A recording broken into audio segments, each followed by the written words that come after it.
نحمد نصلی علی رسول الکریم اما بعد فاعوذ باللہ من الشیطان الرجیم بسم اللہ الرحمن الرحیم رب اشرح لی صدری ویسر لی امری واحلل عقدۃ من لسانی یفقہوا قولی۔ شروع اس خدا کے نام سے جو بڑا مہربان اور نہایت رحم والا ہے، ہم سب سے بے انتہا محبت کرنے والا ہے، اس دعا کے ساتھ کہ یا اللہ تعالی ہم سب کا دین کو سیکھنا، ہمارے دین کے بارے میں معلوم کرنا، ہمارے صحابہ کے بارے میں سیکھنا، اللہ تعالی ہم سب کو اس کو سیکھنے کے بعد عمل کرنے والا بنا دے۔ اے اللہ تعالی ہم سب کو اس قابل بنا دے کہ ہم آپ کی رضا حاصل کر سکیں، آمین یا رب العالمین۔ انشاءاللہ ہم حضرت عمر کے بارے میں پڑھ رہے ہیں اور انشاءاللہ ضرور سیکھیں گے بھی، پڑھیں گے، سیکھیں گے، عمل کریں گے انشاءاللہ۔ تو آج ایک دو چیزیں اور پڑھیں گے ان کے بارے میں۔ ایک تو یہ کہ اس زمانے کا جب سوچیں کہ ایک جیسے ایک حضرت ابو بکر صدیق کا زمانہ ہے اور حضرت عمر ان کے ایڈوائزر ہیں نا۔ حضرت ابو بکر ہمیشہ حضرت عمر سے پوچھا کرتے تھے، مشورہ لیتے تھے، ان کے ایڈوائزری میں تھے، حضرت علی ان کے ایڈوائزری میں تھے۔ تو جب حضرت خالد بن ولید اور سیدنا یزید بن ابی سفیان اور سیدنا عمرو بن عاص نے نا، حضرت عمرو بن عاص نے جو ہے مصر فتح کیا تھا، اور یزید بن ابی سفیان نے جو ہے شام فتح کیا تھا، خالد بن ولید نے اور بھی بہت ساری فتوحات کی تھی نا۔ تو انہوں نے تو جہاں جہاں جنہوں نے جو چیزیں فتح کی تھیں تو حضرت عمر نے ان کو وہیں کا گورنر بنا دیا تھا، لیکن تنخواہ ان کی بہت کم رکھی تھی۔ تو ان لوگوں نے کیا کیا کہ حضرت ابو بکر صدیق کو خط لکھا کہ آپ ہماری تنخواہیں بڑھا دیجئے، ورنہ کوئی ہماری جگہ کوئی دوسرا آدمی رکھ لینا، ہم سے اتنی کم تنخواہ میں کام نہیں ہو رہا نا، بہت زیادہ جیسے مشکل ہو رہی ہے۔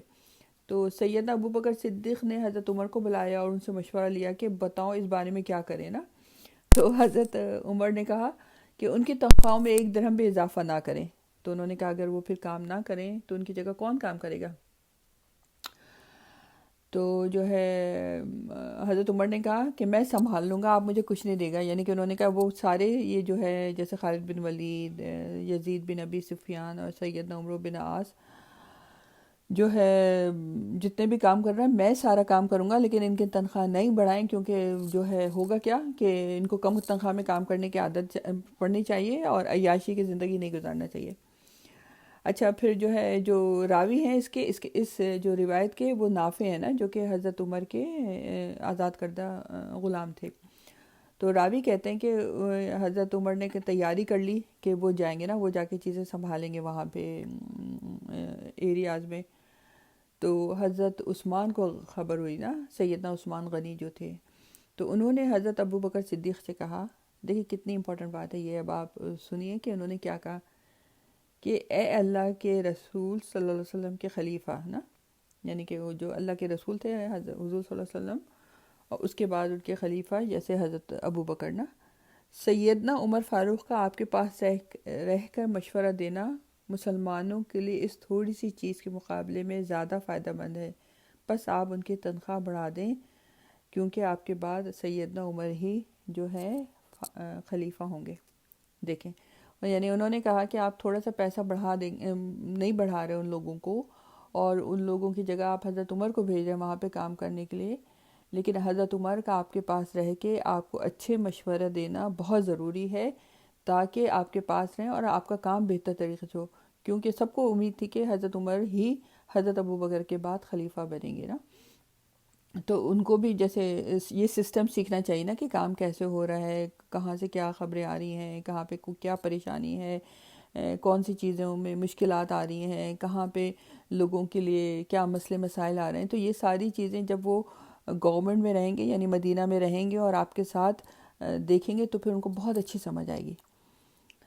تو جو ہے آپ ان کی تنخواہ بڑھا دینا، اور پیسے تھوڑا سا ہے، بیت المال بھرا ہوا ہے پیسوں سے، آپ ان کی تھوڑی سی تنخواہ بڑھا دیں تو یہ بہت معمولی چیز ہوگی، لیکن جو مشورے حضرت عمر آپ کو دیں گے وہ بہترین ہوں گے نا۔ چنانچہ انہوں نے سیدنا عمر فاروق سے اصرار کیا کہ وہ ٹھہر جاؤں اور ان کی تنخواہ بڑھا دیں جن کا وہ مطالبہ کر رہے ہیں۔ تو حضرت عمر نے پھر یہی کیا کہ ٹھہر گئے، اور پھر حضرت جو ہے ابو بکر نے ان کی تنخواہ بڑھا دی۔ اچھا جب حضرت عمر فاروق خلیفہ بنے تو دیکھیے کتنے مزے کی بات ہے، جب حضرت عمر فاروق خلیفہ بنے تو انہوں نے ان سب کو دوبارہ خط لکھا. کیا لکھا؟ کہ اگر جو پرانی تنخواہ ہے اس پہ اکتفا کرو تو ٹھیک ہے، ورنہ اپنی ذمہ داری سے دستبردار ہو جاؤ نا. یعنی کہ اب تمہاری تنخواہ میں واپس لے لوں گا، عیاشی کی زندگی گزارنے کی ضرورت نہیں ہے نا. حالانکہ وہ بھی بہت زیادہ بڑھائی نہیں تھی، تھوڑی سی بڑھائی تھی نا. تو اس وقت جو تھا یزید بن ابی سفیان کی جگہ سیدنا معاویہ جو تھے وہ بن گئے تھے نا. امیر معاویہ جو تھے وہ جو ہے وہاں کے شام کے گورنر بن گئے تھے. چنانچہ حضرت معاویہ اور سیدنا عمرو بن عاص تو راضی ہو گئے، مگر سیدنا خالد بن ولید نے کہا نہیں، اتنے کم پیسوں میں کام نہیں کر سکتا. تو سیدنا عمر فاروق نے ان دونوں کو کہا کہ نا تم اپنے تمام مال کا حساب لکھ کر مجھے بھیجو. یعنی ظاہر اب تم کام کر رہے ہو تو میں تمہارے سارے مال کا حساب رکھوں گا، اور جب تم یہ کام چھوڑو گے تب پھر دوبارہ تمہارے مال کا حساب کروں گا. تمہاری پراپرٹیز، تمہاری جاگیریں کتنی ہے نا، بڑھی تو نہیں. دیکھ کتنا اچھا سسٹم تھا کہ اب ہمارے پاس کیا ہوتا ہے کہ کوئی گورنمنٹ میں آتا ہے، اس کے بعد کتنی بھی وہ بنا لے، ہمیں کچھ ہوتا کہتے ہیں نہیں یہ تو میری پہلے سے تھی، یہ میری پہلے سے فیکٹریاں چل رہی تھی. تو یہ کتنا اچھا سسٹم تھا جو حضرت عمر نے شروع کیا تھا، اور ہمیں بھی یہ کرنا چاہیے نا. ہمارے پولیٹیشین اس لیے کرپٹڈ ہو جاتے ہیں کہ ان کو پتہ ہوتا ہے کہ پیچھے سے سسٹم ان کو جو ہے دیکھ نہیں رہا نا. اگر سسٹم کی جو ہے ایک اچھا سسٹم ڈیولپ ہو جائے، جس میں جب لوگ جیسے گورنر بن رہے ہیں یا جو بھی جس عہدے پہ بھی آ رہے ہیں، اس سے پہلے ساری ان کی لکھی بھی ہو کہ ان کے پاس کتنا بینک بیلنس ہے، کتنی پراپرٹی، اور جب وہ نکلیں تب بھی اتنا ہی ہونا چاہیے نا. یا تھوڑا بہت انکریز ہو جائے. یہاں پہ تو ہزاروں فولڈ انکریز ہو جاتا ہے. ایک گھر کا ہوتا ہے رہنے کا، اور جب ریٹائرمنٹ لیتے ہیں تو جو ہے ہر جگہ ایک ویکیشن ہوم ہوتی ہے، یہاں وہاں ہر جگہ ان کی پراپرٹی ہوتی ہے. تو انہوں نے پھر جو ہے لکھ کر بھیج دیا. تو حضرت عمر کیا کرتے تھے، اس کے بعد ان کے پاس جو بھی مال آتا تھا سب کو لے کے بیت المال میں ڈال دیتے تھے. دیکھیں یہ کتنی یہ بات تھی نا کہ یہ چیز ہمیں سمجھنا چاہیے انشاءاللہ. اور ایک اور واقعہ جو حضرت عمر کا، جو کہ الکبریٰ البیہقی میں ہے، کہ جو ہے جب حضرت عمر نے سب سے زمین جو تھی نا وہ لینی شروع کر دی. پہلے تو سب کو بہت ساری زمینیں دے دی تھیں، لیکن جب اتنے سارے لوگ مسلمان ہوئے اور ان کو لگا کہ ان کے پاس ان کو بھی ضرورت ہے زمینوں کی، ان کو بھی ضرورت ہے کام کی، تو پھر وہ لوگوں سے کہتے تھے کہ اب تم زمین نا واپس کر دو، اس کے اوپر لوگ کام کریں گے اور تمہیں تھوڑے بہت پیسے ملیں گے نا. کیونکہ اتنی زیادہ زمینیں شروع میں تو کم مسلمان تھے، تو ان کو بہت زیادہ چیزیں مل گئی تھیں. تو ایک قرض بجلی تھی. انہوں نے کہا امیر مومنین، میرے والد کا انتقال ہو گیا ہے اور سوات کی زمین میں ان کا حصہ تھا، تو میں اپنے حصے کی زمین ہرگز حکومت کے سپرد نہیں کروں گی. یعنی کہ اسی زمین سے ان کا جو ہے گزارا تھا نا، جو ان کو بڑی زمین تھی اس میں سے جو بھی آتا تھا وہ اس پہ گزار کرتی تھی. تو انہوں نے کہا میں تو واپس نہیں کروں گی نا، باقی لوگ کر رہے ہیں لیکن وہ تو میرے باپ نے مجھے دی ہے، میں نہیں کروں گی. تو حضرت عمر فاروق نے ان سے کہا قرض آپ کو معلوم ہے آپ کی قوم نے کیا کیا ہے؟ یعنی کہ آپ کی قوم میں تو سب نے واپس کر دی ہے زمینیں، کیونکہ اتنی زمینیں تھیں، اور وہ حکومت اس نے لے لیا. اور حکومت پھر ان لوگوں کو جو اتنے نئے لوگ مسلمان ہو رہے ہیں، یا جو اتنے جہاد میں جو لوگوں کو مسئلہ ہو رہا ہے ان کو دے رہے ہیں. یا پھر حضرت عمر نے جو لوگوں کو مقرر کر دیا تھا بچوں کو، کہ بچوں کو پیسے ملیں گے، بوڑھے لوگوں کو ملیں گے، کوئی اگر جہاد میں اگر کوئی شہید ہو گیا تو اس کے پیچھے اس کی بیوہ کو پیسے ملیں گے. اس طرح کی چیزیں جو کی تھی، تو اس کے لیے تو ظاہر پیسے کی ضرورت تھی نا. تو انہوں نے کہا قرض آپ کو معلوم ہے آپ کی قوم نے کیا کیا؟ انہوں نے کہا جی ہاں مجھے معلوم ہے کہ وہ سب اپنی زمینیں، اپنی اراضی آپ کے سپرد کر چکے ہیں، لیکن میں نہیں کروں گی یہاں تک کہ آپ مجھے خوش اتوار، یعنی کہ بہت ہی اچھی گڈ لکنگ اونٹنی نہ دے دیں جس پہ سرخ چادر پڑی ہے، اور آپ میرے ہاتھ سونے سے نہ بھر دیں. یعنی کہ آپ مجھے تھوڑا پیسہ دیں گے تبھی میں دوں گی، ایسے نہیں دوں گی. تو حضرت عمر فاروق نے ان کا مطالبہ پورا کیا. انہیں ایک اونٹنی دی جو کہ بہت ہی گڈ لکنگ اور بہت ہی اچھی ہیلدی تھی، اور اس پہ سرخ چادر تھی. اور پھر انہیں سونا دیا کہ جس سے ان کا ہاتھ بھر جائے. تو وہ تقریباً 80 دینار تھا نا، یعنی ایک دینار ایک گولڈ کوائن ہوتا ہے.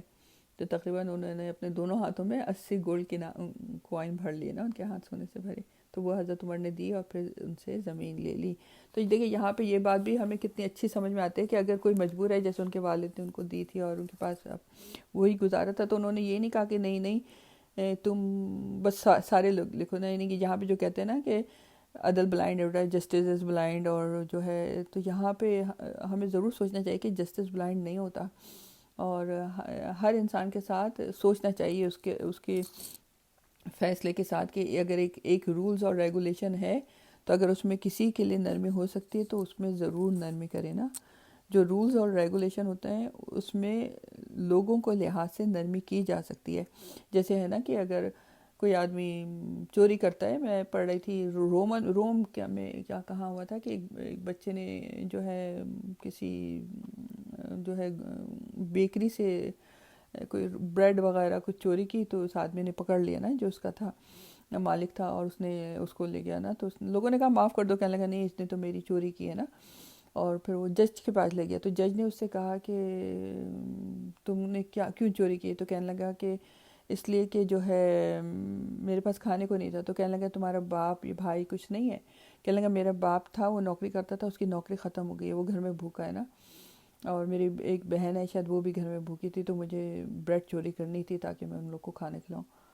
تو کہنے لگا کہ تم نے اس آدمی کو، جو آدمی یعنی بیکری کے آدمی جہاں سے اس نے چوری کی تھی، تو جج نے پوچھا تم نے اس آدمی کو بتایا نہیں؟ تو کہنے لگا ہاں میں نے بتایا تھا نا کہ نا میرے باپ کو تم نے، اس نے نکالا تھا یا کہیں اور سے اس کی جاب ختم ہو گئی تھی، تو میرے پاس کھانے کو نہیں ہے. تو جج نے کہا تو پھر وہ لوگ جن کو مل کے جن سے مل کے اس آدمی نے اس کو بچے کو پکڑا تھا، 2-3 لوگ اور تھے جنہوں نے مل کے پکڑا تھا اور جج کے پاس لے گئے تھے.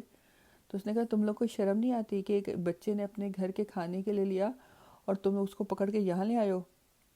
اب تم لوگ کا یہ ہے کہ تم لوگ جن لوگوں نے پکڑا ہے، مالک سے کہا کہ تم اس کو 50 جو وہاں کے پاؤنڈ تھے 50 پاؤنڈ تم دو گے، اور جن لوگوں نے پکڑا ہے وہ پکڑنے میں ہیلپ کی اس بچے کی جو کہ اپنے کھانے کے لیے، اپنے گھر کے کھانے کے لیے روٹی چرا رہا تھا، تو وہ جو ہے اس کی ہیلپ کرو، اور اس کو جو ہے یعنی کہ یہ جو ہنگر اور اس میں فاقے میں گزار رہا ہے اس کے لیے سب پیسے جمع کر کے اس کی ہیلپ کرو.